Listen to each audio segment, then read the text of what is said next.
नमस्कार मंडळी, तू ही रे माझा मितवा या मालिकेच्या पुढील भागात आपण असं पाहणार आहोत की अर्णवने ईश्वरीला दिलेलं चॅलेंज ईश्वरी ॲक्सेप्ट करते आणि ती ऑफिस जॉईन करायला तयार होते।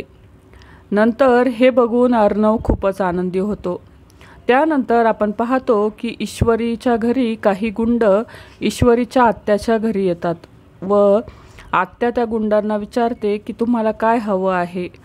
तर तेव्हा ते गुंड म्हणतात की तुझं घर, आम्ही पतपेढीकडून आलो आहे, तुझं घर खाली करायला आलो आहे। तेव्हा सर्वजण अतिशय घाबरतात। एकीकडे आपण पाहतो की मामा हे अर्णवला बोलतात की आपण जी देणगी संस्थेला देतो ती त्या संस्थेपर्यंत पोहोचतच नाही, म्हणजे अर्णव देखील आश्चर्याने म्हणतो। त्यानंतर मामा अर्णवला म्हणतात की आपण ज्या संस्थेला देणगी देतो ती त्या संस्थेपर्यंत पोहोचतच नाहीये, म्हणजेच अर्णव देखील आश्चर्यचकित होतो। तो म्हणतो की म्हणजे काय, आपण तर सर्व चेक केलेलं आहे, देणगी तर आपण त्याच अकाउंटला देत आहोत।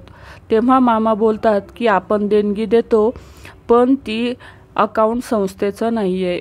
हे अर्णवला देखील ऐकून खूप धक्का बसतो। तिकडे आपण पाहतो की ईश्वरी ही गॅसवर तेल गरम करायला ठेवते आणि त्या लोकांना म्हणते की तुम्ही इथून निघताय की ही गरम तेल तुमच्या अंगावर ओतू। तेवढ्यात ते गुंड हे ऐकून खूप घाबरतात आणि ते तिथून निघून जातात। तर मंडळी, येणाऱ्या भागात ईश्वरी आणि आत्या कशा प्रकारे त्यांचं घर वाचवणार हे पाहणं अतिशय रंजक असणार आहे। तर मंडळी, तू ही रे माझा मितवा या मालिकेचे नवनवीन एपिसोड पाहण्यासाठी आपल्या चॅनलला नक्की सबस्क्राईब करा। धन्यवाद।